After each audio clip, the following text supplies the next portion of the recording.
You like Men at Work? Which man? Men at Work. Well, where do they work? No, they don't. They're a music group. Well, what do they call themselves? Oh no, what about the Police? What about them? You ever heard of them? No, but I seen them. Where? In concert? No, behind you. Footloose coming up next.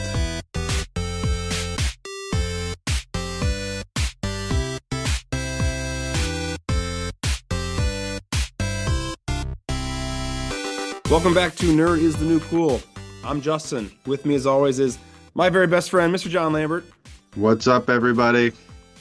Really excited because, as always, we have more than one Lambert on this show, but it's a different one than maybe many of you are accustomed to. And this time it is probably the better Lambert, Miss Megan Lambert. The better Hi, half. everybody. Hi, everybody. Well, thanks for joining us. And, we are here to talk about Footloose. And it's been 40 years since this movie came out. And I'm going to start with you, Megan. You're the guest on this show, which means this movie means something to you. So can you tell us about why that is the case? And maybe, I don't know, what makes it so great and when did you see it? Can't really remember when I saw it. I just know I was like raised on Footloose. I was raised on the soundtrack. I know all the words to all the songs on it. Danced to Footloose in my bedroom. Uh, it was just the movie of the 80s in my personal opinion. It was up there with some of the number ones. What can I ask? What are maybe some of the other number ones? I just want I want everyone to understand the where Megan Stone at the time and now Megan Lambert is living when she's seeing this movie. Oh, I take it back to like the Brat Pack movies with 16 Candles and Breakfast Club, but um it was I just remember Footloose through all of my childhood. Well, so John, you've got a slightly different relationship to this film. So why don't you tell us what it is, or lack thereof, I should say. Yeah, it didn't surprise you when Megan told you this right before we started recording, but I actually did mention this like when we sat down to watch this a couple nights ago. Megan and I watched it together, and I kind of looked at her. I was like, I don't know if I've ever seen this movie all the way through, like start to Well, that makes me really sad. Um, I approve of it, but definitely not the whole thing. yeah, I It don't know. made you sad. I have to live with them, and that was new knowledge to me. If I would have known that before. Yeah, Hmm. should have done some better vetting. Well, I think I'm probably in the middle of both of you. I've definitely seen this movie a ton of times. I'm not sure if you were to ask me like what are the pivotal films of the 80s that made me enjoy movies or film or music in general. I don't know that I'd say Footloose, but when I was watching it with Jana as well, I just every beat, every single moment of the film, I'm like, how many times I was asking myself that, how many times have I seen this movie? And it's got to be dozens and dozens, so much to where the final song, the dance scene. I know we're jumping ahead of ourselves, but I, I could actually close my eyes and listen to the song Footloose and know exactly who's doing Who what. was dancing? Yeah, right. Like, is it the Yeah. suspenders guy, or is it like the robot guy, or is it Ren, or is it other Willard? the, Willard. the guy with the glasses that's super Yep. excited about the other young lady that's dancing as well. Um, it's like that has been like ingratiated in my brain, and you have to have seen the film a lot of times to make that a thing. So, um, yeah, I definitely love this movie. One thing that's like let's touch about like the film itself, right? So it's a pretty unique premise. The premise of small town life, that's not super unique, but you're in this small town and dancing is in fact outlawed. Like Megan, I don't know, talk about that. Like what kind of lifestyle must that be? Like how long would you be living in a town like that if that was the case? I'd probably be more like Ren and not understand any of it and be like, I gotta get out of here. This is crazy. To not, I mean, really, the only music they listened to was in church. And Nobody classical. classical. There was no music. There was no not that like back in, a lot of the people would have realized like the partying, but you're talking about just not very, very books and yeah, it was just so like sheltered and closed down to where if you were just in that town, there was nothing else anywhere else around you. Well, and But there's definitely some really like I think important small town moments in this movie, right? That yeah, really tries to drive home like this is a very, very small town. Like if you know a small town, you probably don't know a town this small, right? Right, I'm probably pretty sure like my mom grew up in a town this small. Okay, well, so like some examples, we've got obviously the no dancing, we've got everyone in the church life. People seem to know each other incredibly well. Like things that are happening at school, like the adults know about, like when they get home from school, which is odd. The tractor chicken, which is I don't think something you see a lot in normal towns. Nope. And then eventually it does make that turn, right? It turns into the negative side of a small town besides like the gossip and things like that, but even like the book burning and like I don't know, it paints the small town picture kind of lovingly, but then at a certain point it really does like flip the switch to where like maybe they need to like be a little more open-minded and progressive, which maybe that's the point of the whole movie, right? right. Yes, I think that is the whole point of the whole movie.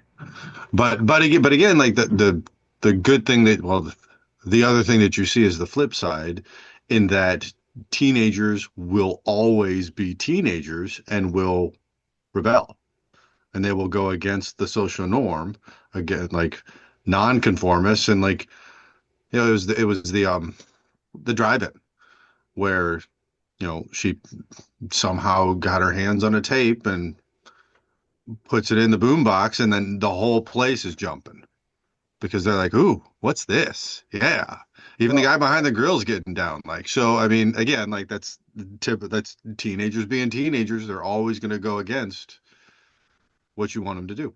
well, I do think that's one of the better scenes is that like just and it's like they almost are so like pent up with tension that they are just ready to spontaneously erupt into dance at any moment. Right? It's like, "Ooh, what's this? Yeah. Music." Not like, "Ooh, this is new. Let's do that." Well, I wanted to kind of throw in some just some interesting and funny laws because I questioned I started asking myself like how can you outlaw dancing, right? What a weird thing and like how do you even police that? But in fact, there are examples that are still on the books of laws that were enacted to I don't know inhibit or stop or whatever avoid dancing in some capacity. So let me share a couple of them. Now again when I say these are laws on the books, as I tell my students that a lot of laws exist, statutes exist, but like in order to like, it be a thing, like someone has to actually sue somebody for it and then be found guilty in a court of law. Just because they're on the books doesn't necessarily mean like people are being prosecuted for them. That's just a disclaimer. So, state of Washington, it's illegal to engage in marathon dance competitions. So, none of those 24-hour dance-a-thons in Washington, not allowed. Hmm. Also, in Linden, Washington, dancing and drinking alcohol are not permitted in the same establishment, which I don't know that I've ever danced without being under the influence of alcohol, but that's a different conversation. And then apparently in Bellingham, Washington, this law prohibits women from taking more than 3 steps backwards while dancing. So I don't even know what that means. It's just I don't even know what that's supposed to mean or what that's supposed to do. there's more, by the way. In Of Fargo, course. North Dakota, it's illegal to dance with a hat on or even wear a hat to a function where dancing is taking place. So that's All fun. right, well, the fact that it's illegal, but like again, like it's generally generally when you step indoors, you take your hat off. hmm There's a few other ones about like a lot of it's like men dancing with women in certain capacities, but it's pretty silly. In Montana, this is in Helena, a woman cannot dance on a table in a saloon or bar unless she is wearing at least 3 pounds, 2 ounces of clothing. So I So guess what, that do you have to weigh it Very first before specific. you climb up? or after, just to make Or sure. just to make sure? Yep. And then finally, in Purdy, Missouri, dancing of any sort is strictly prohibited. But again, apparently this law is no longer being enforced. So in Missouri, which I'm sure none of you are super shocked by this, but in Missouri, there actually is a law against dancing. So Hmm. Of course there is. And that's just because people, again, Justin, to your point, like they never took the time to actually take Fight that it. off the books. Yeah. Like there were states that were still like removing slavery from their laws well after obviously the abolishment of slavery because they never went back to their own constitution and removed it. right. It's actually more of a pain in the butt to get it off the books. I understand Exactly. leave So it, but people were just like, ah, screw it. Like the big ones like that one, yeah, you should probably do your due diligence and like remove it. But for the other little, the piddly ones that like, how the hell this ever get passed? Yeah, whatever. Don't worry about it. yeah, right. They're like, who cares? Well, so Lambert, you mentioned earlier two more things before we get into like the categories. You mentioned earlier the where we're talking about the song and like just the idea. So I kind of was thinking, I know we've discussed this before, but just off the top of your head, Megan or John, like, are there any movies that you think that are, or even like theme songs where the movie title is in the movie title is in the name of the song? Does that make sense? Ghostbusters. Okay, so Ghostbusters is one we just talked about like a couple weeks ago. Yes. Yes, that is one that we That just that talked one's about. fresh. That one's very fresh. Um, Uh, I feel like they're all from the damn 80s.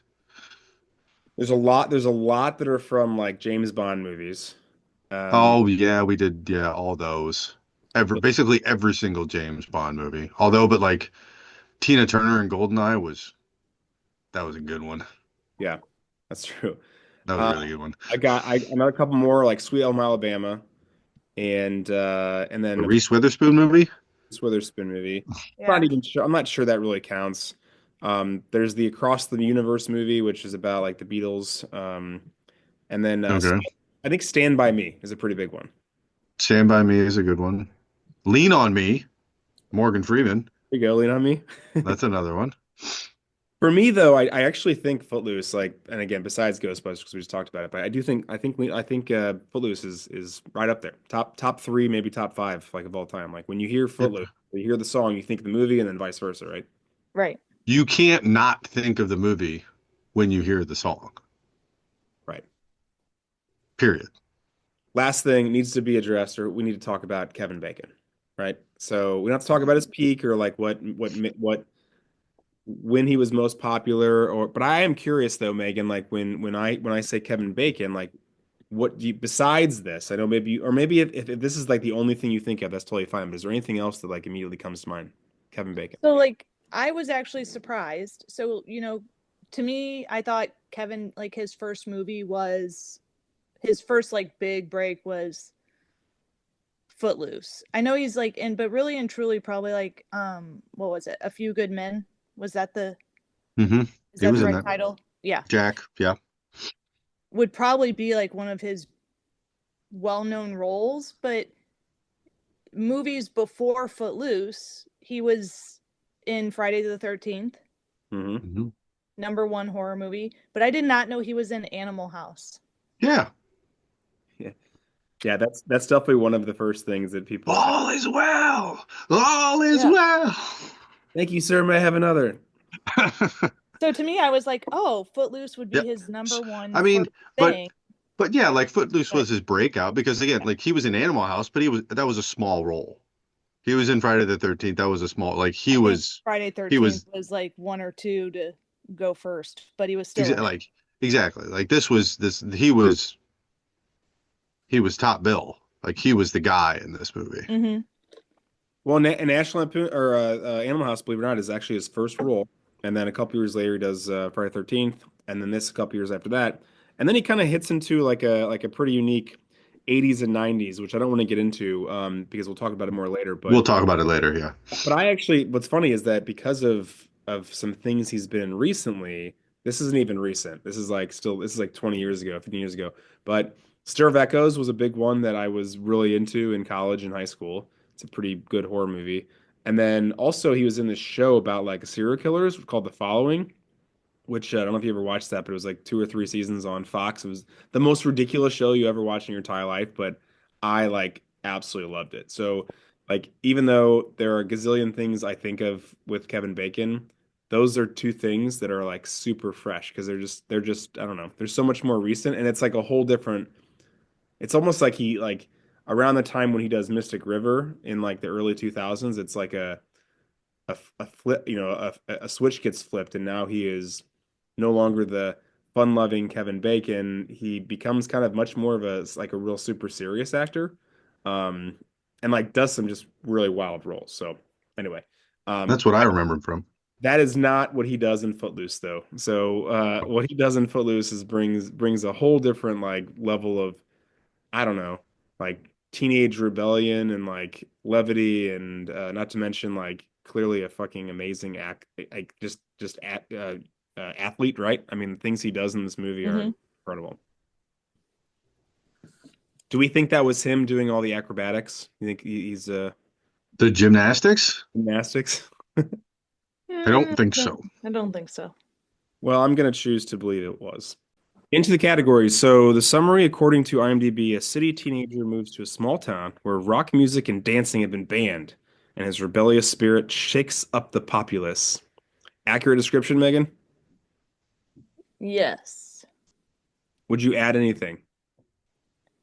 I mean, I feel like you have to have, even though it's like it's not just Kevin Bacon, you have to somewhat get his relationship with Ariel in there. Okay. All right. We're going to talk about Ariel. I got some thoughts. No, All right. no. This debuted February 17th, 1984, as a runtime of 1 hour and 47 minutes. Lambert or John Lambert, do you think that was, did it feel an hour and 47 upon your first full watch? No, it was a fast watch. It Yeah, kind of, I was actually thinking about that, like, as we were watching, I'm like, it just jumps right in. Like, who is this kid? Where is he from? I don't know. He's doesn't matter. just going and hey, are we best friends? Yup.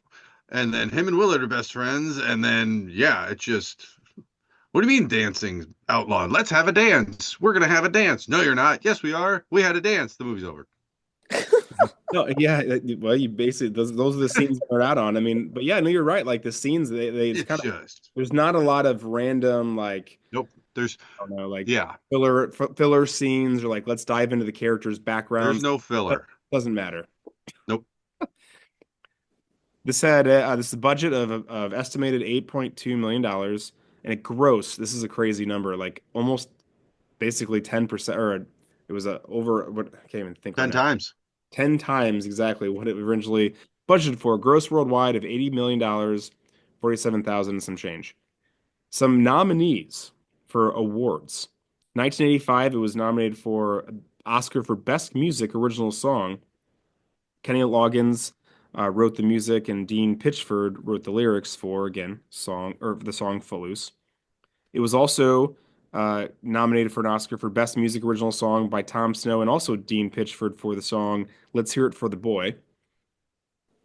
And finally, it was nominated for, well, actually, a couple more things. Nominated for a Grammy for Best Album of Original Score written for a motion picture or television special. It was also nominated for the Golden Globes for Best Music Original Song, and that was also for the song Footloose. And it won, I should say, she won, Laurie Singer, as we just mentioned, the 1984 winner of the Show West Award for Breakthrough Performer of the Year. I'm not sure how well that's aged, but perhaps at the time she was considered a breakthrough actress. All right. BS rankings, Rotten Tomatoes, 55% with an audience score of 71% and an IMDb of 6.8. So, out of curiosity, Megan, do those scores, Rotten Tomato 55, audience score 71%, IMDb 6.6, do those make you mad? Yeah, I think Footloose is up there with one of the best movies of all time, but that's Well, just we all know my movie taste is if it's got good music and dancing, I'm probably gonna rank it pretty high up there.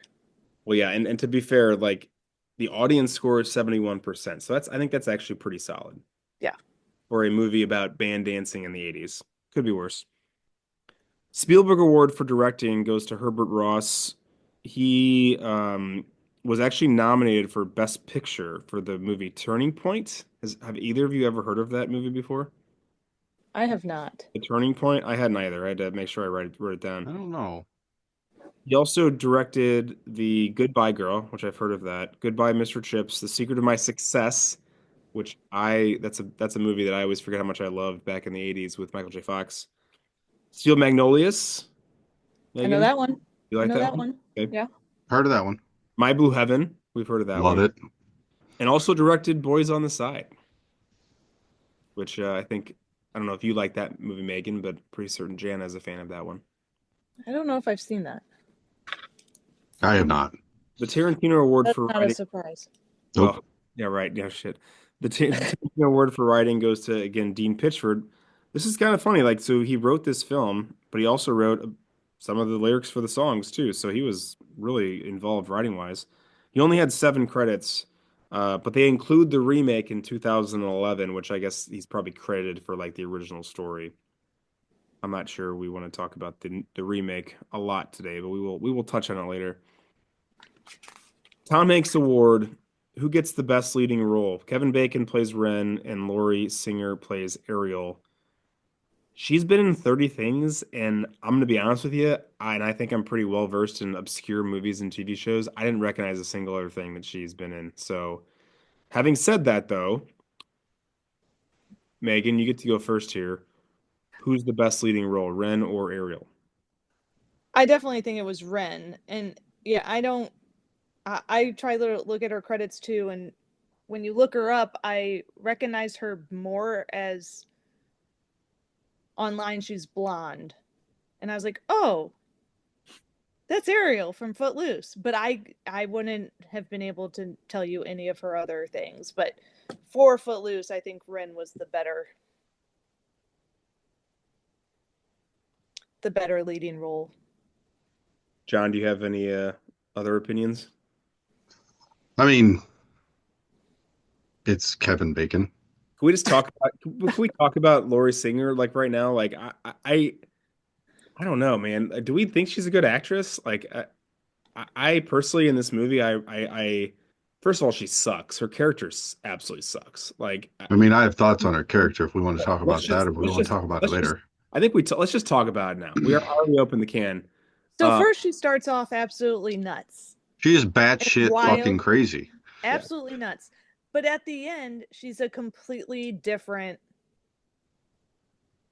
mellow personality. It's Ren like Kevin changed her. Bacon. Kevin Bacon made her switch a flip, That's the flip a switch. Kevin But yeah, Bacon effect.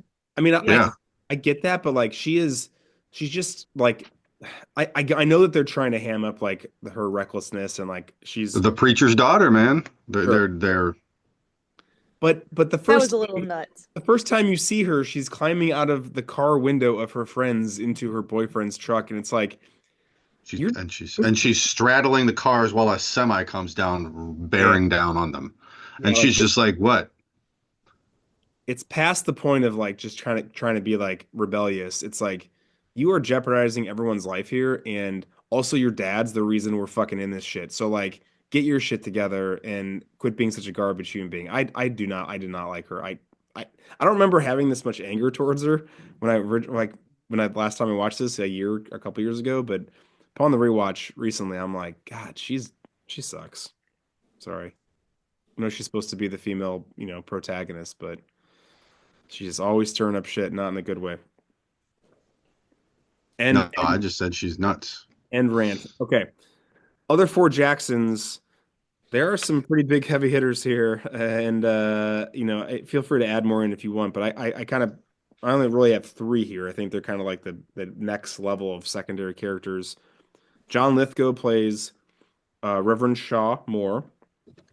Diane Weiss plays V. And then Chris Penn plays Willard. So I kind of want to talk about like all the things maybe we know them from before we pick the winner. John Lithgow, I'll start with what I think of. It's either um it's either Dexter or it also may be um I just blanked on the movie with Sylvester Stallone on the mountaintop. Cliffhanger? Cliffhanger. Thank you. That's it. Those are my 2. What do you think of, John? Um, I will let Megan take the one that I know she's going to take. Third Rock from the Sun. Okay. Yep. Yeah, you're right. Harry and the Hendersons. Man, that movie is so depressing. Uh, Diane Wiest is in a ton of stuff. I can list things unless there's one that you guys want to share, especially that really stand out with Diane Wiest. Megan, you got one? The Lost Boys. Another one of my ultimate favorite movies of all time. Yeah, she's great in that. She's also really good in Parenthood. She's really good in Birdcage. Um, and recently, apparently, she's in The Mayor of Kingstown, which I haven't yet watched, but I plan on watching that at some point. And then finally, Chris Penn. Chris Penn. I think my answer is going to be different than everyone else's, so I'm going to I'll let John you go first with Chris Penn. So whenever I think like, and again, this is the recency thing because I mean I've seen Reservoir Dogs, but it's been forever. Best of the Best one and two, yes, but it's also been forever. All the Right Moves, no. I remember him making cameos in Entourage and just giving Johnny Drama so much shit, and he was hilarious. Okay. That's a good answer. Yeah, yeah. He's playing himself. Megan, do you have a different answer? I don't have anything for Chris Penn. To be honest, I had to look him up. I know he's familiar to me, but it wasn't something that I could. Well, he's Sean Penn's brother, in case you didn't know that. So there's that. But best of the best is the right answer. Just to be clear. That's the Just to Yeah, be that's clear. yeah, that's what I was gonna say. Best of the best. Okay. So I'll pick first. I mean, John Lithgow is the best actor in this movie. Diane Wiest is probably second best, but for mine, it's Chris Penn. I think Chris Penn. I forgot how good of a dancer he is. Like he's like not even 20 when he's in this movie. Like he stands out the most for me. Megan, what do you got? Just out of those three, Yeah. Yep, I'd say Chris Penn too. John, I you have agree. okay, Chris Penn it No, is. I don't have a dissenting opinion. I Okay. I think love it's probably I I think love John Lithgow's Willard. close just because again, like you said, like he's the best actor in this movie. Right. Period. But like, yeah, You I have Chris to Penn's love character is William. so likable right away. Yeah. I do think though there's a certain point where I almost think John Lithgow is too good of an actor to be in this movie. Like he's so good and powerful. It's like almost like he's in a different movie, like a really serious Should you be here? Are you playing drama. this character the right way? Do you He's know what kind of movie this is? I don't know that he saw the rest of the script, so he fights it great, but maybe not for what everyone else is doing. Backup singers.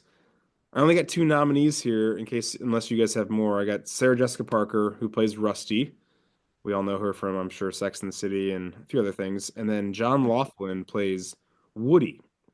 He's only in a couple things, really. The Rock and The Lawnmower Man.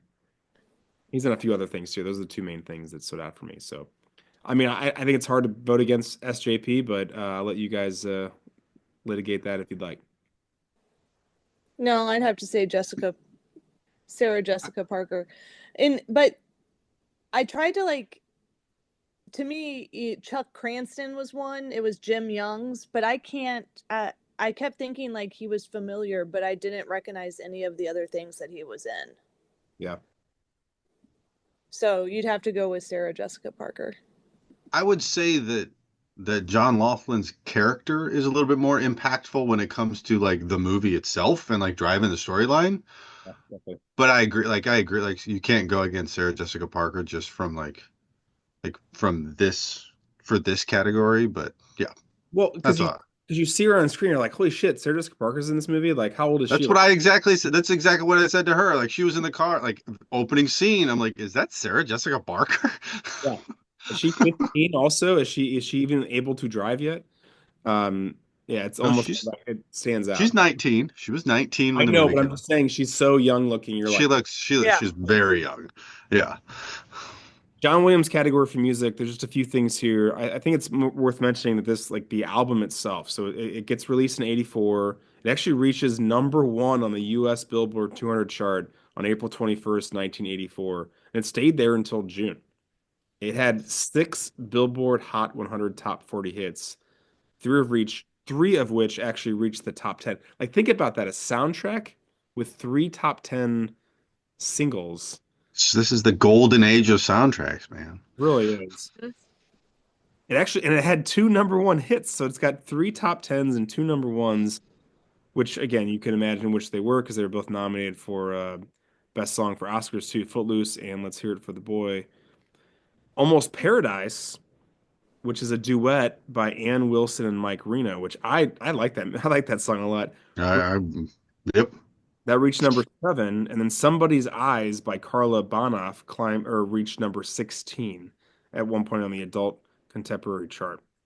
So Holding Out for a Hero is another one that was on there. Dancing in the Sheets, I'm Free, and of course the ones I mentioned before. So talk about a banger of a soundtrack. Definitely an 80s banger of a soundtrack. And all these songs Yeah, are, and there was also some Foreigner in there as well. yeah. And there's, Well, in the movie, I don't know if it made it. I don't know if it was on the soundtrack, but it was in the movie. right, right. They were slow dancing to Foreigner. It just doesn't, you can't understate like the importance of, again, not just the movie, but just the music in general and the music, like how long lasting these songs have become, right? I mean, these are They songs that, played damn near the whole song on the opening foot scene. yeah, they do, and they played it later on. But how many of these songs are movies or songs that you hear in like weddings and things like that, right? I mean, they're just All still, of them. I will have to say one thing though, yeah, and I told this to Megan. Holding Out for a Hero, while it was in this movie, yeah. I remember that from Short Circuit. Absolutely not. Absolutely. Absolutely not. Johnny Five is alive. No. I am going to say I agree with Megan until you just said that, Lambert. Now I actually agree with you. Like before you made that statement, if you had said what movie do you think of with that song, I would have said, well, It's Footloose. Short Circuit. But then as soon as you say Short Circuit, I'm like, no, that's actually what I'm. Actually, is that Short Circuit or it's Short Circuit 2? I think Doesn't it's the first one. I'm pretty sure it's the first one. Okay. We'll keep it with the first one. It's it's a Short Circuit franchise. Let's get into the scenes to nerd out on, and there's really a lot of scenes in this movie, but There are. I feel I like was I hate to like I don't want to really cut any because it's worth mentioning a lot of these, but I'm just gonna kind of keep it basic, and then you guys, Megan, you especially, add in some more that you think we need to certainly talk about for a second. Um, I think that it's really important I put tone setting conversations. That's kind of when Ren is basically having conversations with like families and people. Talks about Slaughterhouse Five, Tom Sawyer. The dad hears the music at the drive-through restaurant, and Ren gets pulled over. And I kind of put all those together because it's like, oh, this is the kind of town like we're living in right now. Like it's really important to kind of set like the scenes, I think. Gets to next scene, the big one I think is or I wrote down tractor chicken. I wrote down Tractor Chicken, and then I said Holding Out for a Hero is Short Circuit. Period. Because that's the song that plays during that scene. The next scene I wrote down was angry dancing in the warehouse, which I think is Okay. Yeah. kind of fun. And just side note, whenever you have dances and also flashbacks in the same kind of scene, I'm in. I love any type of ridiculous flashbacks and like cloudy like visions as you like literally stuff that just happened. He's flashing back. Like, it seems overly dramatic, but I'm going to flash back over the last 2 days. yeah. Flashback. This happened 1 hour ago. I just walked into school. God, this guy gave me shit. That was this morning. I got the next big scene I have is the bar, the whole bar thing. Bar, yep. And then I have Willard learning how to dance and the song Let's Hear It for the Boy. The next scene I have is Town Hall with the book burning. And then there's some other scenes here, but I kind of got the fight and then the final dance scene, kind of almost like somehow very quickly turn from one thing into the other thing. Like it's pretty Yes. It's okay. still one. What scenes did I miss, or do you guys want to talk about? You missed, well, I mean, I don't know, you probably mentioned it, but again, when I wrote down the opening montage and then the sermon, and then literally the next thing I wrote down was go figure, the preacher's daughter is nuts. Gymnastics, them doing that while they were talking about stuff, that was Yep. interesting. Mhm. Um, I wrote down now everybody has a dirt bike and then the prep for the dance, like while they were putting like the barn. But it was just weird, like literally everybody on town, all of a sudden everybody around town was getting around on dirt bikes. Yeah, it kind of turned into Karate Kid for a second there. I thought that was interesting. And then yeah, like the beginning of the dance, the Chuck fight, and then obviously like the final kind of like Soul Train dance or whatever you want to call it. Soul Train dance. So I mean, that's what they were doing. Like everybody would get up there and do their thing, and then they'd leave, and then someone else would get up there and do his thing. I mean, that's basically Soul Train. Yeah, yeah, I guess. And then, did you mention the town hall meeting? Obviously, that was kind of a big part too. Yeah, I did. Yeah. we did with the Okay, book burning. just making sure. You kind of lumped all this together. Dancing and leaping to the Lord. Dancing or leap. Dancing and leaping. I will say one thing. And I probably should have kept track, but there were at least three montages in this movie. Yeah, I think Because there's the opening one, and then the flashback that you were just talking about before the angry dancing or during the angry dancing, and then the montage of teaching Willard. That was another one. Like big proponents of montages in Footloose. and that I tell you what, that dance teaching Willow to dance is that's a hell of a montage. That is a hell of a montage. Megan, do you have a favorite scene? I like teaching Willard how to dance. Yeah. One, I love the song, Uh-huh. and then yeah, I just think it's funny. And then watching them dance through the whole thing, and then he gets his two little cousins in on it. That's one of my favorite parts of the movie. And I mean, you have to love the final scene of Let's Dance, the full Footloose blowout.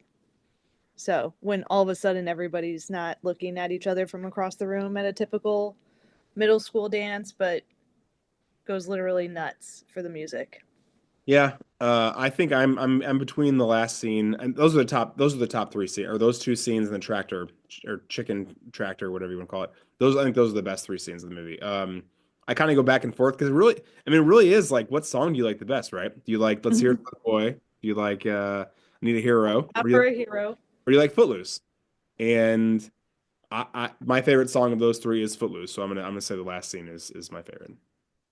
As much as like everybody talks about the angry dancing in the The warehouse, warehouse. the Kevin Bacon angry dancing in the warehouse, it's just a little too overly dramatic for me. I'm just like, Angry. what are you doing? Ren, get it together. Yeah, that's fair. Lambert, what's yours? Tractor. Track. Tractor chicken. I feel that was what it would be. Yeah, it's great. Which is funny though. It's funny that that's the scene, and yet you think of that song from a different movie. Yep. Just wanting to point that out. Yeah, that's all right. It's a good Next song. next category, Heath Ledger Award. It's hard. It's hard for like stealing the scene. Is it weird to pick the main character? Like I think Ren wins this, but if it's not Ren, I think it's got to be Chris Penn's character Hmm. first. Yeah, Woody steals the scene a couple of times. John Laughlin. You think so? Like there's the Ren's like getting beat up in the phone booth, and then he comes out and he turns his hat backward and he's like, Doesn't your mom teach you any manners? Don't treat animals like this? And everybody, I just always loved Woody in the movie too. He can take over a scene. Well, I think that like so you bring up an interesting point, and I guess we might as well address it right now because like Woody. First of all, I don't really know where Woody comes from. All of a sudden, he's just there to like protect Ren. It seems weird, and there are moments where I'm like, is he also like the boyfriend? Like they like I don't they're not different. Like they both look like just big two country white guys. Where I'm like, is that Ariel's boyfriend or is it not his boyfriend? Is he good? Is he bad? Like, I mean, am I weird to say that? I just feel like there were moments where if you're not paying attention, you're like, this is the same person. Yes. True. Yeah. Right? Okay. Like when that scene in the phone booth happened, I was like, wait a minute. Wait, isn't Is this that Chuck? Woody? No. Was that Chuck? I don't understand. I thought we're supposed to hate Chuck. I'm like, wait, that's not Chuck. Like I'm just saying there are moments it just seemed I don't know, make the guy taller, smaller, something different, a different haircut. I don't know. I feel like there could have been more distinction made. Sorry, I digress. Uh, the Dante's Peak. All right, so let's talk about. I got a couple people or things to talk about as far as Peak. John Lithgow. So we already mentioned a whole bunch of things that he he was in. I'm going to start though as far as like first of all in 1982 he's nominated for Best Supporting Actor for an Oscar for the movie The World According to Garp, which I've seen that movie, but it's been a very long time, so I can't really speak to like was he any good or not in it. He's also nominated for Best Supporting Actor for Terms of Endearment the next year in '83, and he does this in '84. Like that's those are three. Oh, and also, sorry, I wanted to mention this. He also plays Yoda as a voice actor in the original radio drama of Star Wars: The Empire Strikes Back. So that's an '83. Sweet. Well, I'm just saying that's my wheelhouse. Um, but he does Cliffhanger in '93, Pelican Brief in '93, Third Rock from the Sun from '96 to 2001, Civil Action '98. I had to mention this. Shrek in 2001 also. Like that's kind of a That's a big Oh, good point. yeah. bit about that. And then he's in Dexter for a season in 2009. So, what do we think his peak is? It's kind of tough, frankly. Harry and the Hendersons. Yeah, you didn't say Harry and the Hendersons. You're right, I didn't, and I don't even remember what year that was. I think that's in the somewhere in the early 90s, right? Probably.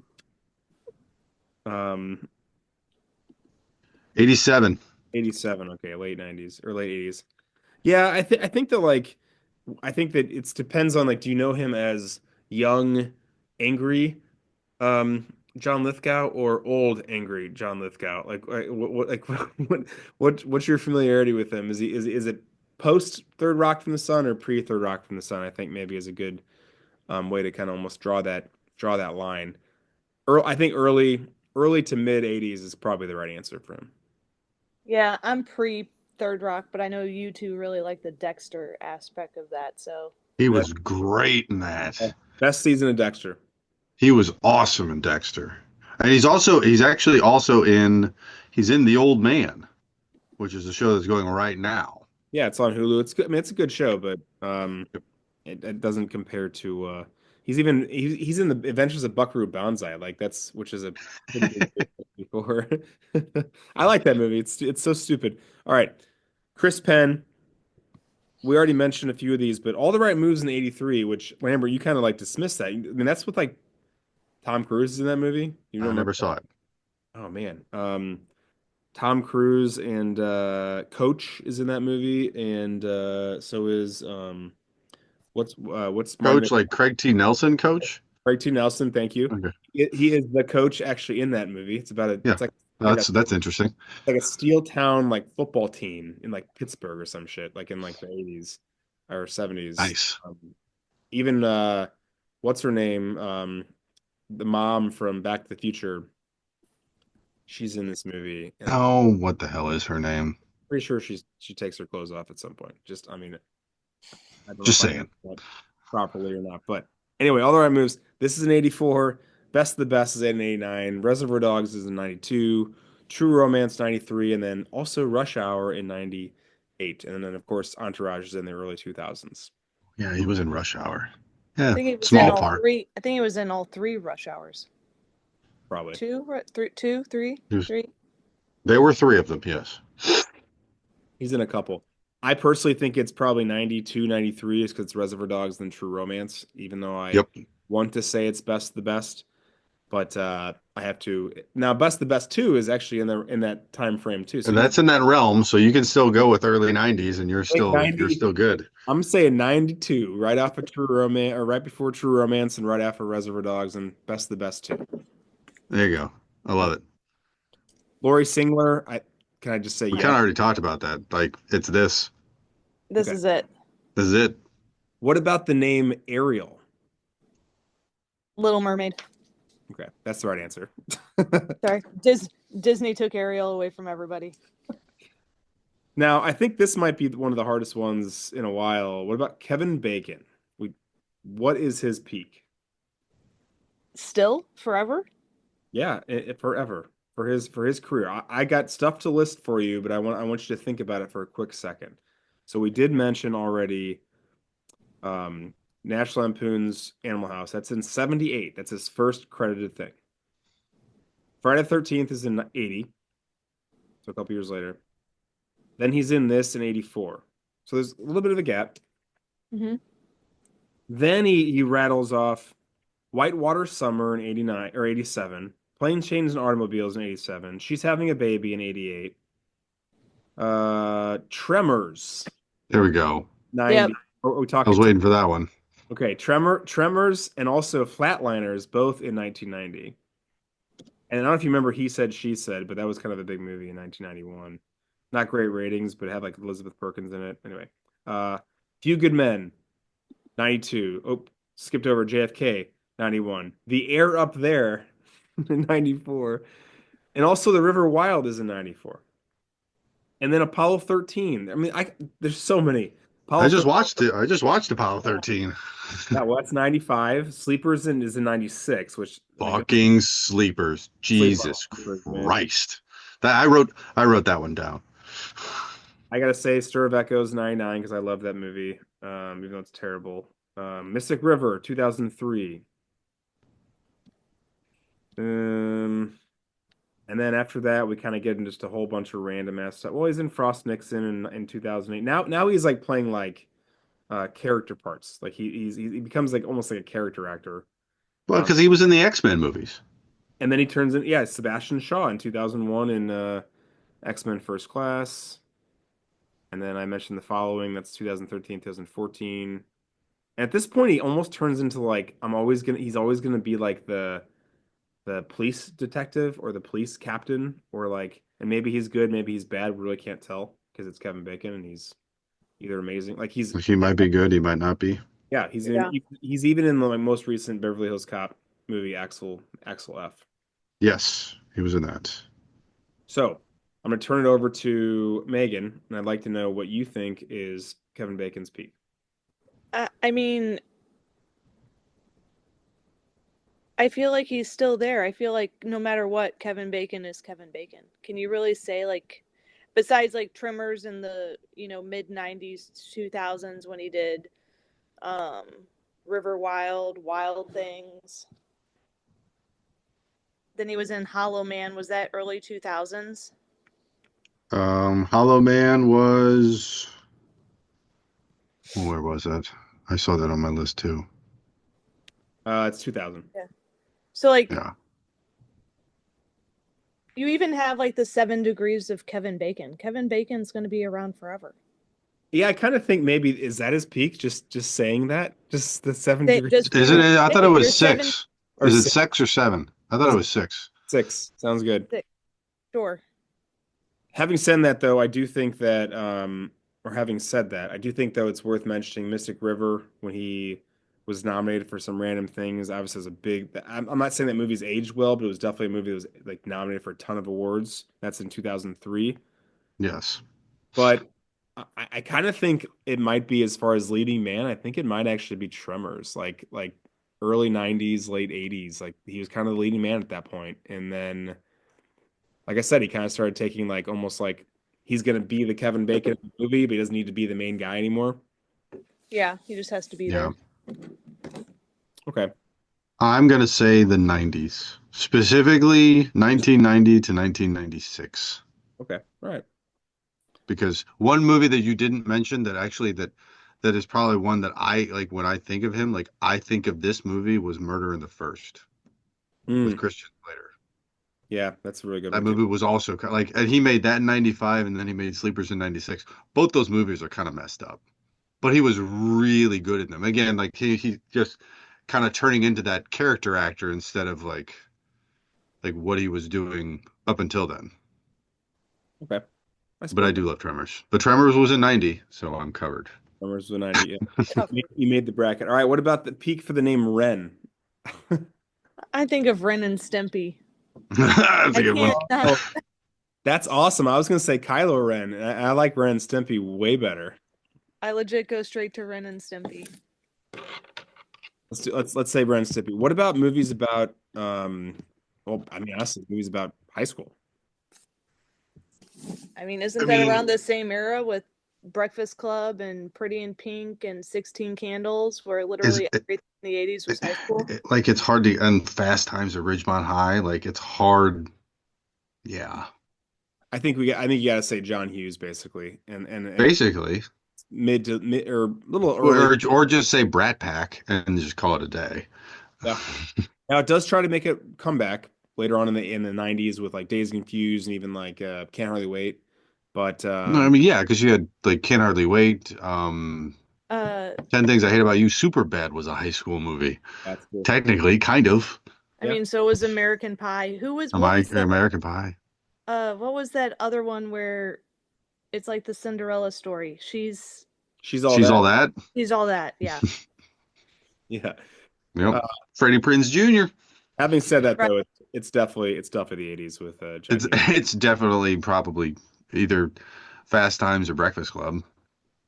What about movies about new kids in school? So we're still in high school, but these are kids that show up and now they have to deal with like traversing what it's like to be in the school or the town. Oh, I think geez. there's I think there's like three nominees, and I'm just gonna throw them out there. Ready? Karate Kid. That's one of them. Well That How, is done. one of them. what do you, how did I guess? All right, Heather's is the other one, and then the last one I have is Mean Girls. I was gonna say Mean Oh, Girls. Or I this. just thought I just thought of Mean Girls. I think it's if it's not Karate Kid, it's Mean Girls. It's one of those. It's It's got. yeah. it's It has to be one of those two. it has to be one of those two. I think it depends on who you are, honestly. Like I'm gonna say Karate Kid for me only because I love Karate Kid and I also am like obsessed with Cobra Kai. But you know, if you would have asked me 3 years ago or 4 years ago before Cobra Kai started and like I started realizing how much I love Karate Kid, I probably would have said Mean Girls because I have watched Mean Girls a gazillion times. So catch me in the right mood. So All right. we actually like the next category that we're going to talk about. I'll jump ahead a little bit. Well, it was dancing in movies, and I was actually just thinking about this one. There's actually one movie that's kind of both of those, and it's a Julia Stiles movie, Save the Last Dance, where she's the new kid, Oh, but yeah. it's a movie with dancing. Now, I'm not saying it's the best for either of those categories, but it does combine. Like that's one example that actually combines the two. I mean, Megan, I know you love Save the Last Dance, right? That's definitely up right up your Yeah. alley. I figured. I Yeah. Anything like that. I see my dancing is like Hip to Be Square in like American Psycho when he's just dancing to that movie. That's kind of that song. But I actually that's Twisted. Yes, I another one though. Honestly, I think it might be Canned Heat from Napoleon Dynamite. That's one of my favorites. And then I got to throw in there uh, what's the song from Jack Rabbit Slims from Pulp Fiction, which Jan and I tried to recreate at our wedding, and we didn't do as well as we probably could have if we had practiced. Or we could mention a movie that we've mentioned a couple times already with Steelers Wheel and Stuck in the Middle with You and Reservoir Dogs. Yeah, yeah. Well, all Again, kind of a twisted one, but like he's definitely dancing. yeah, that's true. I think I like the twisted dancing. I guess we want to do more traditional though. You could see like singing in the rain is kind of a big deal. uh, I any mean, mu- and you could go, I mean, Saturday Night Fever, the yeah, whole movie, but Staying Alive if you wanted to pick a song. yeah, or Magic Uh, Mike. Megan, is that Step your Up. Step Up with step Channing up? Tatum. Yeah, sorry. Let's just keep it where it Not Magic is. Mike, Step Up. Step Up. All right. I think Step Up's good. I'm gonna say Saturday Night Fever. Or that's probably the right answer, honestly. Last, Peak of the Mountain, songs written for the movie. Now, I don't expect you guys to know this, and maybe you did some research on your own, but I did some pretty extensive research. These are not songs with the title in it, but these are songs that were exclusively written because the movie was going to exist. And this is a really fancy or fascinating list for me personally as a movie nerd.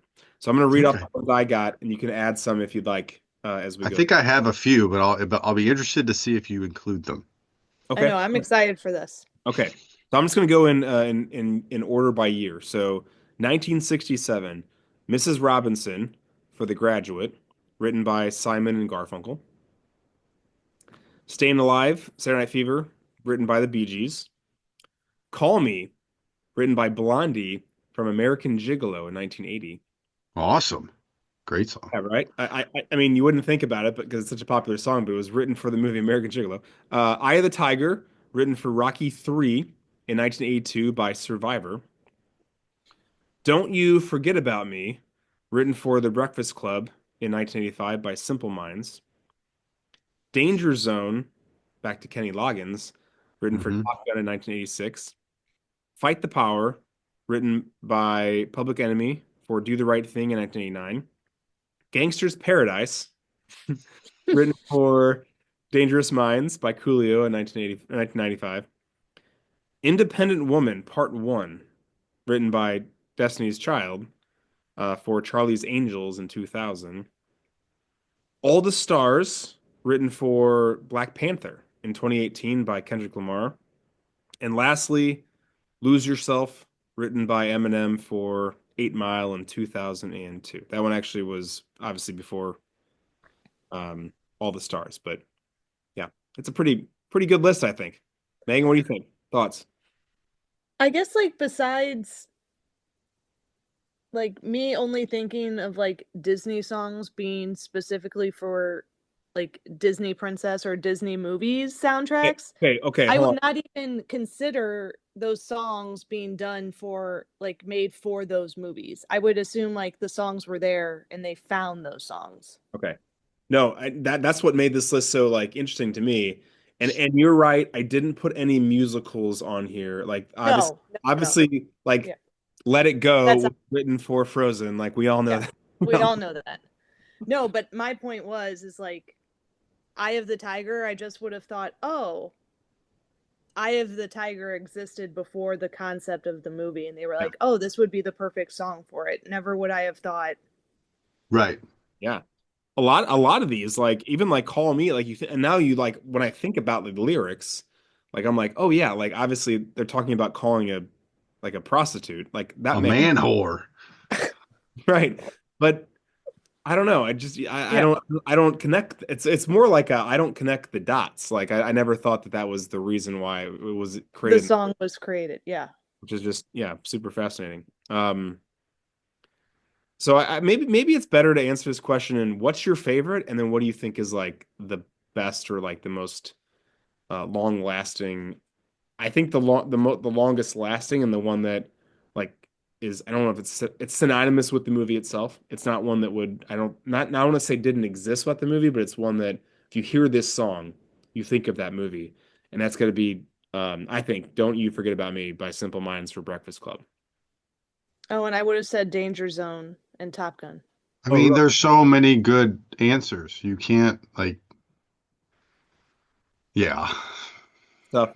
All right, well then let's just say our favorites because that's maybe easier. My favorite is "Lose Yourself" from 8 Mile. Just gonna say it. I don't even mind. What about Hold Me, Thrill Me, Kiss Me, Kill Me from the Batman Forever soundtrack that you two wrote Oh for man, that? man, that is that was written for it, wasn't it? That was written for that. That was released as a single on that soundtrack. That's an original song.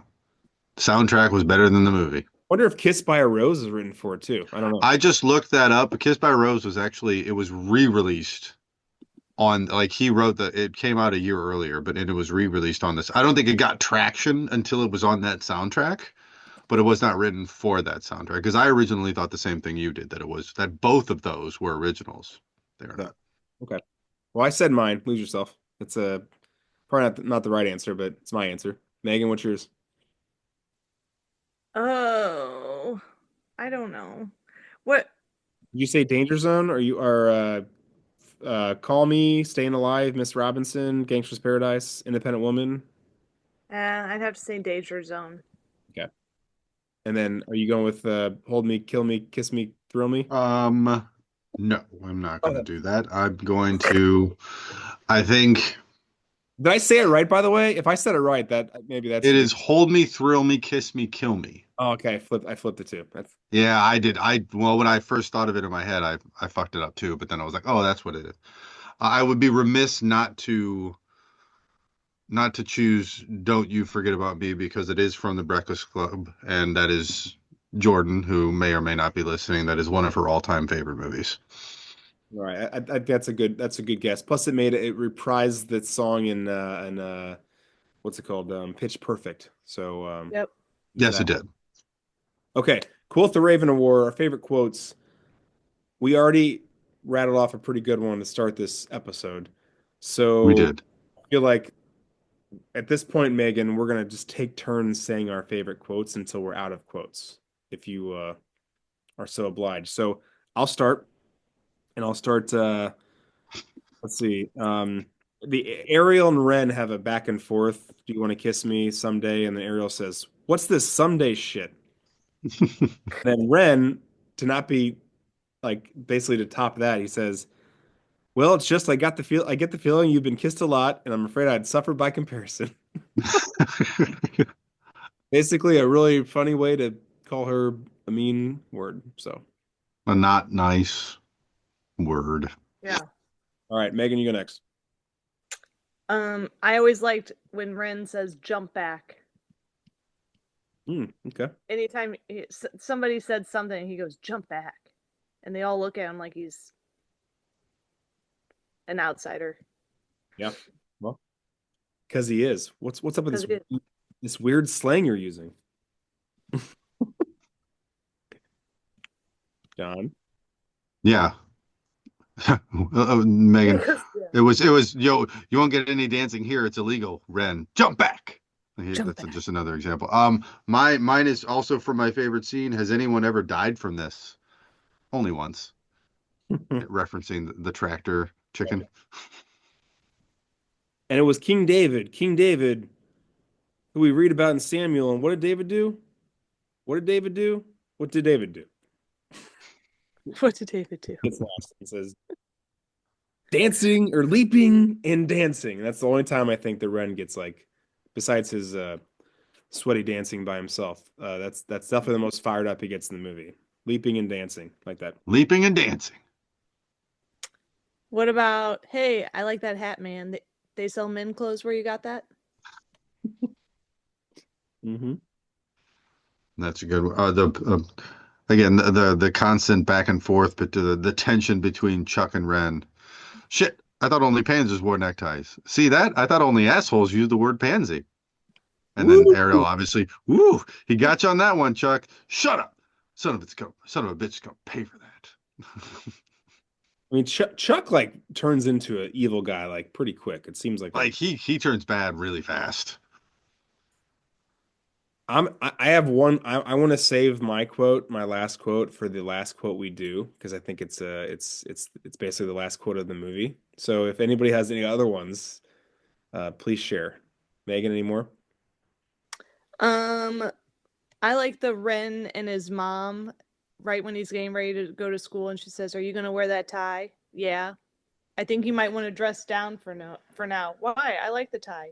"September when you go to college, you can dress like David Bowie." And he totally looks like Bowie. And he totally looks like Bowie. I like the look. I like the look too. I got one more. It's Willard and Ren. People think she's a Hellraiser. Is she? I think she's been kissed a lot.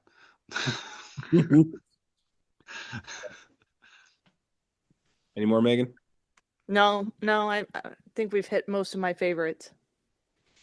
Hey, what's this I see? I thought this was a party. Let's dance.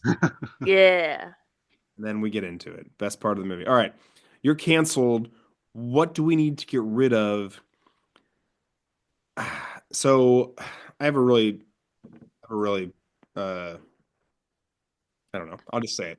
I think sadly, this is actually more of a reality now than it has been in the last however many years. Not to get political, but there are a lot of book bannings and other fucking crazy shit going on in the country. So I don't know if it's we need. I mean, we need to get rid of it in life, but I don't know if there's anything in the movie itself that I'm like, it didn't stand out to me where I was like, that seems weird. That would be happening right now. You're So saying the storyline is I'm completely saying relevant I'm 40 saying years I'm later. saying Yeah. sadly the idea of burning books because dancing will make you do devilish things is has become more of a reality Or recently. it's we And it can't have our we can't have our children exposed to this, so we're just going to get rid of it. right. Yeah. Yeah. So anyway, nothing else stood out. Like I think it's like luckily enough, I think the movie is so old, like 40 years ago. Like there weren't moments where it's like, what's that pager doing there? Or like like I mean, maybe the phone booth is perhaps the one thing where like, oh, there's a Or phone in the this cassette tapes in the car, set tapes. Yeah. or Yeah. the boom box on top of the hood. Yeah, but even boom boxes are coming back too. But so there were very few moments of even like technology where you were like, oh, that seems odd. But yeah, anyway, so another Spider-Man. All right, who are we remaking? So real quick, there was a remake in 2011. Mm-hmm. Juliana Hugh, or how do you say her name? Puff. Huff. I know her from Dancing with the Stars. I never, anyway, so she played Ariel. Dennis Quaid played the Reverend Shaw. Andy McDowell played V, and Miles Teller played Willard. And actually, I don't even think I wrote down who played. Kenny Right? Kenny Wormald. He played Yeah. Ren. He was back then he was like a coming up reality dancer. He was on Oh. Dance Life with J Lo on MTV. When it was like right when wasn't it when like Step Up and everything was coming out? It was all No, you're right. I'm looking at like his filmography, and basically half his characters' names are quote dancer. yeah. He was always so this was like his actual first acting role besides him being on the reality show of Dance Life with J Lo. But Hmm. He's also in that Fear the Walking Dead now, so at least he's started active for a little bit, 2015. But um, we can ignore that. Obviously, it was not well received, and I think there are certain movies that just shouldn't be remade. Or if you're going to remake it, like make it, I don't know, not updated, but like different storyline. Anywho, having they said, made it the exact same except tried to make it a little bit more country. yeah, I don't know. It obviously didn't take. So who do we recasting for the Reverend Shaw Moore? John Lithgow was 39 at the time. It's amazing how old 39 30 he made 39. He was younger than us when he made this movie. And he looks old. Yeah, it's Just true. saying. That stings a Well, bit. but I think it does put in perspective. Like Hmm. Brad Pitt's 60 fucking years old. Like, Well, that's why. So, like, and I put, like, when I was looking for actors, like, I looked for actors that were specifically in their 40s, not in their 30s, just because, like, people in their 40s don't look like, you look at some of the, like, the parents from, like, all the older movies that we watched, like, 30, 40 years ago. It's like, yeah, this was 35, and, like, they look ancient I think because it's they were also made to look that way. I think it's also like worth noting that like people get married later and have kids later too. So it like the fact that they've got a teenager when like he's in his 40s, like nowadays you're in your 50s, right? Or even later. Or even later. So yeah. So I'm not, present company included, right? Included, absolutely Included. included. I have a 3-year-old and a 2-year-old. Yeah. Well, soon to be two. So all right, Anyways, so having said that, so who are we recasting for Lithgow? John, you get to go first on this one. all right, I have a lot of names, so I'll just so let me just name them all. Just Yeah, yeah. because your wife needs one. All right, so I have Benedict Cumberbatch, Okay. John Krasinski, Hmm. James McAvoy, David Harbour, Sterling K. Brown, Mm. and Chiwetel. How do you say his last name? Who? Joey Chiwetel Ejiofor? Oh yeah. Ejiofor? I don't know how I to don't know pronounce. how to say his last name. You know who I'm talking about. Yeah, yeah, yeah. Okay. Those are my names. Man, that's a pretty good list. So what's the guy from Stranger Things you said? I think that's actually my leader in the clubhouse. Harbor. David Harbor. where he's really good. I was also when I was doing it, I was trying to think of someone who is like super. You can imagine being a pastor, right? So I actually think I put down John Hamm. Um, Okay, That would be good. I even can see maybe that. like he's maybe too young looking, like Jake Gyllenhaal. I can see And maybe that was the thing, like I was specifically thinking about that. It's like not to say these guys look old, but like yeah, some people just have baby faces and you're not going to be able to pull this role off with a baby face. And they've got to be convincing enough to be a preacher, but then also the compassion to again, like the character kind of evolves throughout the movie to eventually like he sees the other side and he gets it. And he's like, you know what, I need to let go. Like that's part of life. So you got to have someone that can play both those sides. yeah. Well, John Hamm is my favorite nominee. So Megan, what do you think? I'll go with your John Hamm. I like that one. Oh, I like it. John Hamm. I never win these. I'm like John I'm Hammond is. shocked right John now. Hamm. All right, so then the next person we're gonna try to recast is V. So V Moore. So Diane Wiest at the time was 38. So Mhm. and she actually looks younger than 38. I think she acts older than 38, but she looks younger than 38. If that, Totally. Yeah. uh, But a lot of her characters back then were like that. She was like that in The Lost Boys too. she Yep. was. You're like, She is was. she 50 years old or is she also 30 years old? Like, I don't know the answer to I don't that. know how old she is. She's ageless. She's timeless. So conservatively to where you're like, is also she a nun? But Right. also things are about to get freaky. I don't know. Who knows? I mean, that's Diane Wiest. Uh, my nominee, I only have one. I was trying to think of somebody again in that same age group that would, and she's a little bit older. She's actually the same age as John Hamm, so I'm not sure that helps. But uh, Rachel Weisz is my answer. Is my not my one and only nominee. Okay. I know that. Yep. I think of someone who I'm could play very like familiar with her. very nun-like, and but also Yeah. like out of nowhere could be like, "Hey, John, shut up. Let your kids be in charge." Like, you know what I mean? Like almost be like the passive wife for a very long time, but then actually she's the one who has the power. Anyway, so Yep. Rachel, what do you guys got? Megan. Oh, I don't know about. Really, I had a hard time because it was already remade once.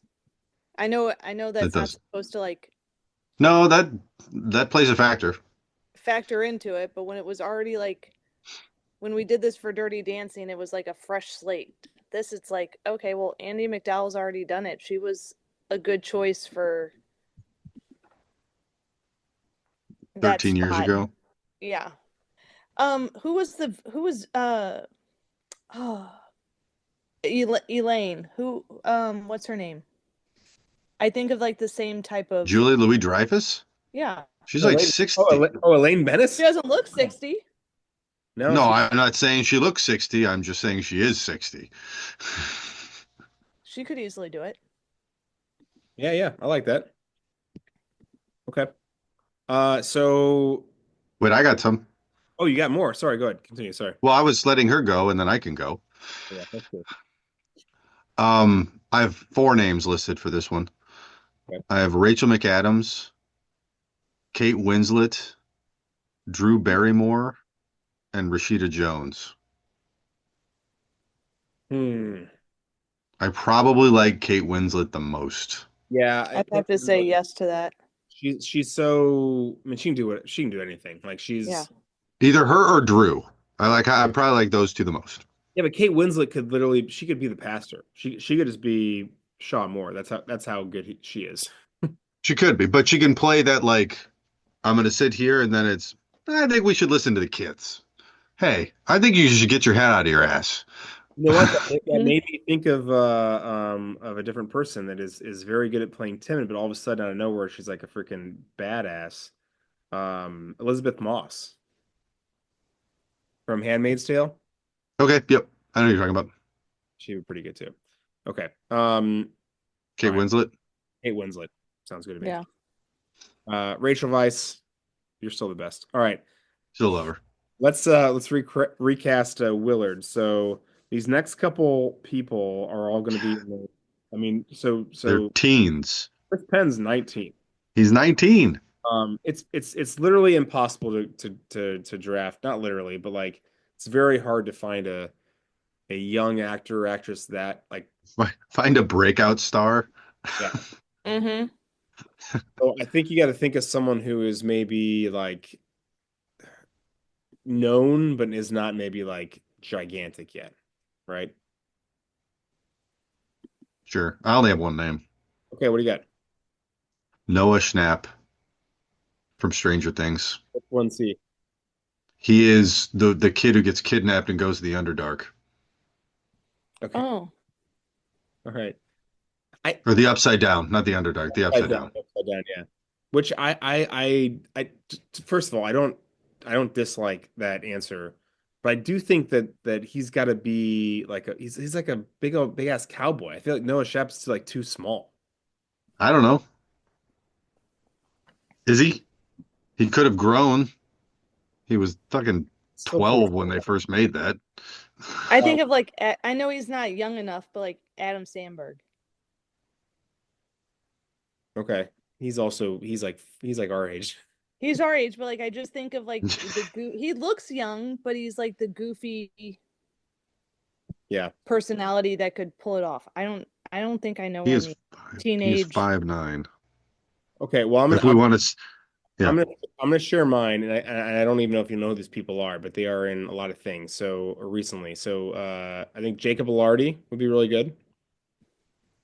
He's in Euphoria and Saltburn, and he's kind of a big deal right now. And the other person would be Paul Mescal, who was that's my favorite. He was just in Gladiator 2. He's like the other lead. I haven't seen that one. He's like the main character in Gladiator 2 anyway. So he kind of like both of them are in their late 20s. So like I couldn't even find a guy that was like young enough to where you're like, oh yeah, he's gonna play. It's That so was the only reason why I picked Noah. He's 20 years old. yeah. Right.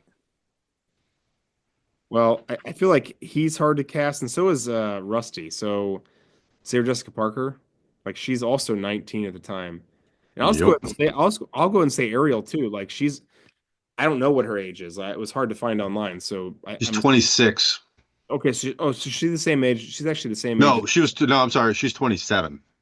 So she was the same age as Kevin Bacon, basically. Yes. Okay, all right. Well, You could almost actually like almost recast the entire Strangers Thing group We've done that. We've done that before into yeah. on that stuff. Yeah. I have I have two names for Rusty. Okay.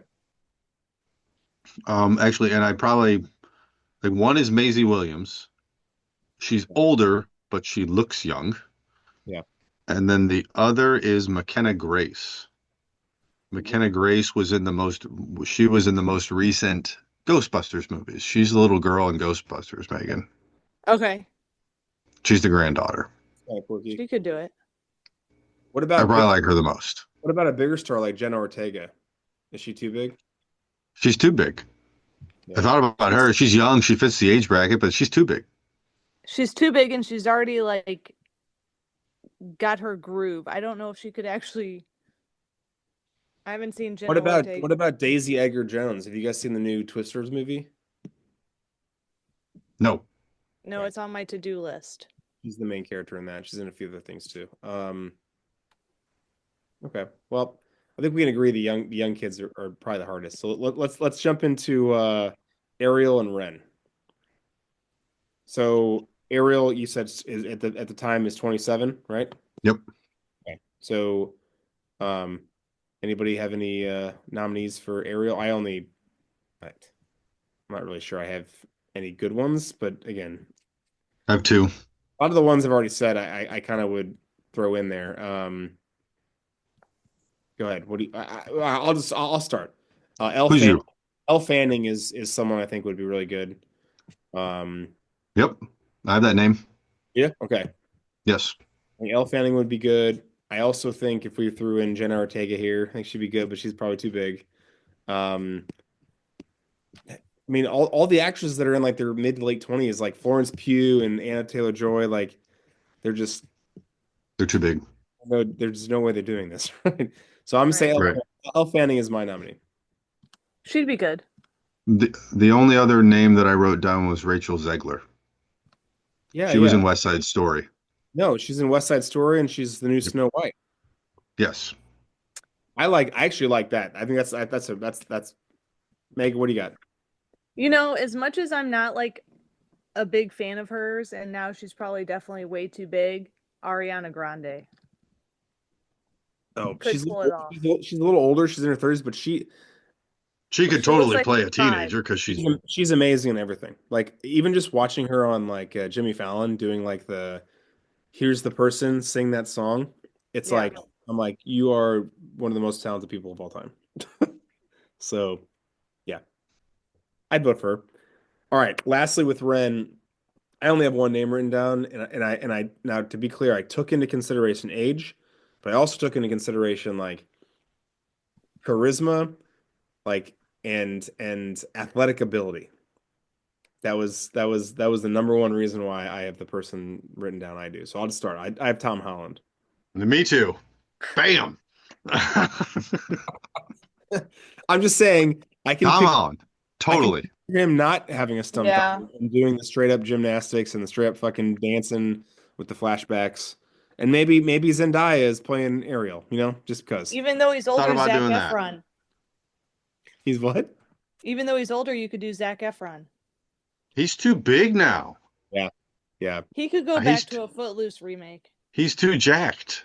I was just meaning, no, not like big star. Like he's too jacked. Yeah, Like he's too muscular to play he, this role now. he is too physically large. Yeah, Yeah, he's a he's a fucking fucking monster. He looks great, but Jesus.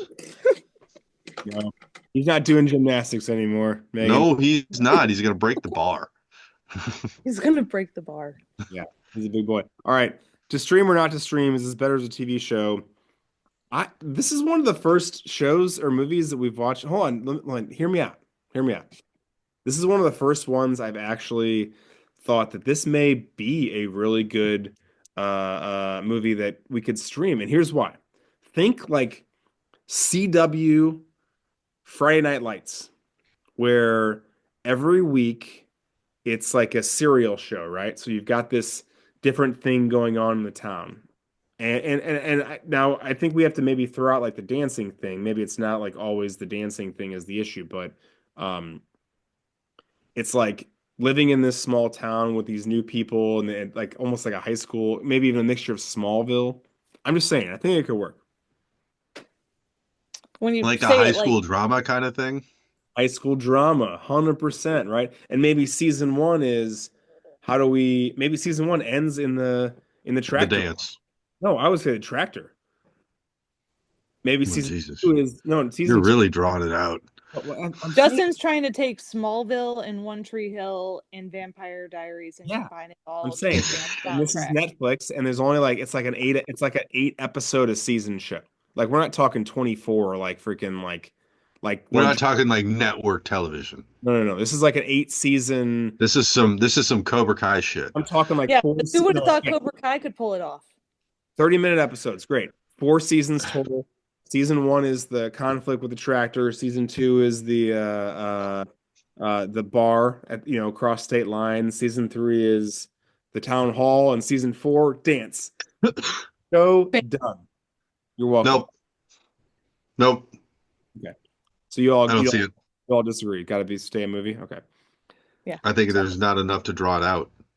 So what happens next? Tomorrow's another day. Lambert, sorry, John. John's the best of this, Megan. Let him clear out. Clear out for She John. calls me Lambert too, so like you can call me Lambert. Nobody calls her Lambert. I know. Clear out for Lambert. All right, I got two. Um, Willard keeps dancing and eventually becomes a backup dancer for Madonna. All right. Thought All you right. said he was good at these. I love how specific that is. Very specific. And then Ren and Ariel Like in end up like staying hold on, together. hold on, real quick. Like in like the music video, like a prayer, like something like that. No, I mean like on tour with her. Oh, on Like tour. he ends up just turning into being that good of a dancer that he ends up being a backup dancer for Madonna, like as she gets, because she's starting to get big at this exact same time, and he like tours with her and all that other good shit. Okay. All right. I like Fucking Willard, good Willard, good Willard, good man. I wrote two things. I wrote law gets changed, law gets put back into place in 2025. That's what I wrote down. So yeah, that's tomorrow's another day. Megan, anything to add? I want to hear John's second one. Lambert's second one. All right, I got Ren and Ariel. They stay together. I was like, actually, it's Ren and Ariel, and it's you can do one or the other. I like one more than the other. Um, they end up staying together, getting married, and then they stay in the small town. But I like this one the most. So they stay together, they graduate from high school, and then they both go to college because she was like, I'm getting out of this town. I've applied to colleges my dad doesn't even know about. Well, they end up going to a college that is in a city, and then she leaves him. Actually, is she from Chicago? Did they actually mention that? He's from He's from Chicago. He's from Chicago. So they go to school in Chicago. Let's say they go to UIC, and then she ends up leaving him because she realizes that he was just a big fish in a little pond, and they were small town kids, and she's too hot for him. There's your sequel. Footloose 2. Big big City. city, big city, little fish in the big city. I don't know. Big city. Ariel goes nuts again. That actually step up. Is that the Yeah, and then she meets Channing Tatum, and or no, that'd be more like Save the Last Dance, right? right, that would be more like say the Last Dance. Yes. Yeah. Um, I think that there is zero chance that she goes to the big city and isn't dead within 5 years. I think Because she's nuts. That's what I'm saying. I'm saying. I mean, I'm not saying because I wish her well, I won't comment on that, but I think that she's still I mean, she's still the preacher's daughter, and now she's like let loose on the big city. I think she fucking goes crazy, and Ren's like, listen, Ariel, like you were the hot girl in the small podunk town or whatever, but now that we're in Chicago, like you're kind of too much for me, man. Like you go ahead and call me if you need a ride somewhere, and then we may never see her again. Um, Good possibility. So, nerd facts. The dancing feet in the opening credit sequence contain many of the cast and crew. Over 150 different pairs of feet were shot, and the dancer with the gold shoes was Kenny Loggins. Many talents, writes songs and also dances with his feet. The Footloose story was based by writer Dean Pitchford on a real town. It was based on a true story. Footloose's Beaumont is loosely based on Elmore City, a town in Oklahoma known for the saying, "If the South is the Bible Belt, then we are the buckle." And Yikes. dancing was really outlawed until juniors at a local high school asked to allow dancing at their prom. The Uh, scene, the scenes where Chris Penn, where his character had to learn how to dance, were added to the script because Penn really couldn't dance. I love I it. mean, but also at the end, like that dude can dance. He like He found the rhythm. He found it. he's moving. Kevin Bacon was offered the leading role for the Stephen King movie Christine at the same time he was asked to do a screen test for Footloose. Christine was 1 year earlier in 1983. The producers had to convince Bacon that turning down a sure role in Christine for a part he may not even get in Footloose was the wiser choice. The producers actually told him that if he got the part for Footloose, the role would make him a star. 30 seconds after the screen test, Bacon was offered the part, and then he had to fight to keep it because producer Sherry Lansing said he wasn't sexy enough. That's crazy. He wasn't sexy enough to headline it. Right, Megan? Right. I That's don't nuts. get it. That's nuts. To headline a youth-oriented movie like this. It actually took Herbert Ross weeks of pleading with her that he, in fact, was sexy, and also tons of different screen tests to eventually change her mind, and it eventually, of course, worked. Kevin Bacon based his hairstyle on rocker Sting's spiky hairdo, as he was a big fan of the Police at the time, which he mentioned at one time during one of the scenes. However, I still think he looked like Bowie with Yeah, the he tie. The with the definitely tie, he does. hair. totally looked like Yeah, Bowie. But I can see Sting though too. I can see the hair, I guess. I can see it too. John Lithgow filmed the scenes for Terms of Endearment, which came out the year earlier, while on break from shooting this film. Yep, Jesus, guy was working. it's a big year. The character of Willard Hewitt, who was originally not even called that name in the actual in the first script, was specifically rewritten by screenwriter Dean Pritchard or Pitchford with Chris Penn in mind. Kenny Loggins explained that at the final scene where the kids dance off their prom night, the actors weren't actually dancing to his song Footloose, but rather to Chuck Berry's Johnny Be Good. Loggins' song was added in during post production. Well, that's a That's shock to awesome. me because everything literally looks like it was choreographed to Footloose. Yeah, It's I, amazing. that was Fucking one. Chuck Berry. I think that's the most crazy fact of all time. Like, and you think about like the way movies are filmed, and they have obviously songs to be played, or even sometimes no songs. Like, and then just through the editing process, it looks normal. It's crazy. Air nerd thoughts. I'm just gonna say it one last time, and I'm gonna quote Jana. First quote, um, in regards to Ariel, she is the worst character I've ever seen in my life. Second quote, this is near the end of the movie. I take back some of that criticism because she has trauma in her life, but I still don't like her. Those are my first few thoughts, and those are actually deep thoughts by Jan Hildebrand. Deep Thoughts by Jana. Deep.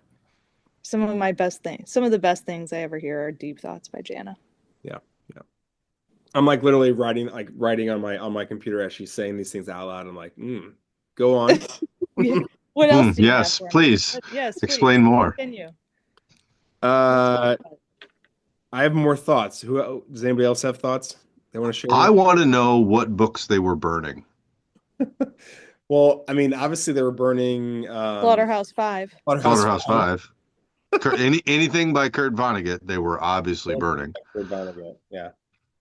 Um, yeah, Do you think Kevin Bacon thought his dancing was either super cool or super ridiculous? And again, I want to use the example warehouse scene. He probably thought it was super cool, yet some of us think it was super super ridiculous. ridiculous. I'm just curious how what he thought. Oh, what he thought? Oh, I don't know. So my last thought is, and I've never thought this before until the most recent rewatch. There's no dancing allowed in the city or the town, right? But it's quite amazing that some of the best dancers I've ever seen in my entire life, in fact, live Are in. in that town. There are some good fucking dancers in that town. Let's be honest. And there's some I stuff that mean, I What? The wrote. best robot Kevin I've ever Bacon's not seen? even the best dancer in this movie. no, he's garbage Not compared to even the other guys. close. I just watching the like the Popping and locking has been around for 40 years and longer than that because there were some guys that were moving. I mean watching the last scene and then The also last scene, absolutely. and going but even going back to watching that part where they're at like the The drive-in. drive-in, the Yeah. drive-in scene. I'm like these Like, guys ooh, are there's music. I can and do this. Watch me move my body. they're Watch me amazing. moonwalk across this place. That was the best dance scene in in the actual dance I've ever seen. Watch So me move my body without moving my head. My head stays still, my body moves. Yeah, because you could just learn that overnight. It's pretty incredible. So pretty good. It's pretty good. just wanted to share that thought. All right. Well, speaking of sharing, any final thoughts, Megan, you want to leave us with as far as Footloose and why it's an amazing movie? Well, I'm just glad I was allowed to come in and talk about it, but I will forever love Footloose and I will always stand by that it's one of the best movies of all time. And soundtracks for that matter. Yeah, I think that's one of the most lasting like aspects of this film is that the music is incredible and it's definitely a movie I think that like I hate to say it gets lost to time, but like there are some pretty gigantic blockbuster films in the 80s. Like again, case in point, like we already mentioned, Breakfast Club, um, Top Gun, I mean, I you could keep going on, and this one kind of like somehow doesn't, break into the Yeah. top 10 or whatever, but it's definitely one that holds up better than most 80s movies that I've seen. And Kevin Bacon becomes a star, and yeah, I think the rest is history. Lambert, any final thoughts? I think it was good. I mean, again, I I turned to Megan like we were talking throughout the well, my initial watch and her God knows how many times rewatch, and she did make reference to that like she grew up on this soundtrack, and I said, well, I grew up on like the Eagles and the Moody Blues and Steve Miller. But again, the more the movie went on, I'm like, God, this soundtrack is really good. It was hit after hit after hit after hit, and I think I think that's the legacy. I was like singing a song under my breath, and he looks over. He's like, "How do you know the words to this?" And I was like, "How do you not know the words to Yeah, this?" because was it what was it? That was Dancing in the Sheets. I'm like, I've never even heard this song before, and she knows everything about it. I'm like, what is going on right now? Yeah, no, the soundtrack and the movie itself just holds up so well, and we've done some of these anniversary films, and it's like, well, this movie is great because it's so nostalgic, but like it's actually not that great. It's kind It's of actually not that great. Like it's just we just make it out to be better than it is. This is actually it was good. no, this one totally holds It's up. good.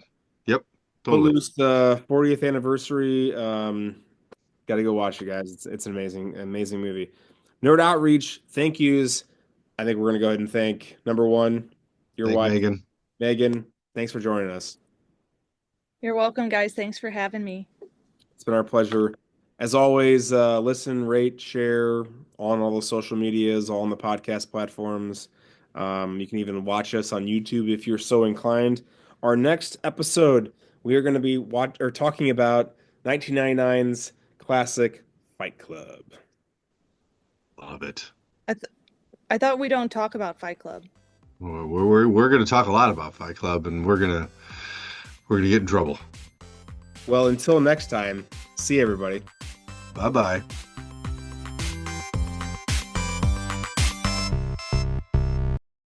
Yeah, Siona like remembers all the things about certain things. So like when songs play, she like remembers parts of the movie, and you're just staring at her like, how do you even remember? How do you know that you've seen this movie No. once, and like she hears the song, and it was the song that was playing like while Moana was dying, Guys, Siona and I are going to be best friends because that's exactly how and my brain works. yeah.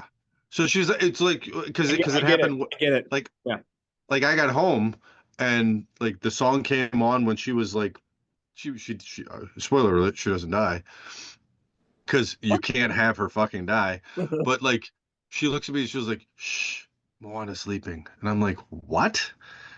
And like Megan is like, "This is the music that was playing like when she was." I was like, "I know that, but like, how the fuck does she know that? She Yeah. saw this movie once And and she's like, she's no, no, shh, three, Moana's sleeping. Moana night. And you're like, but she remembers that." Smart, huh? man. Yeah. Good for her. And that's exactly what I told Megan. I was like, so Siona is going to be my daughter that remembers all the movie quotes of everything. Yeah. Yeah. Surprise, surprise. These are Lambert's kids. That's why I Look said like them, act like them. He's a Lambert. He's a Lambert. I'm real excited.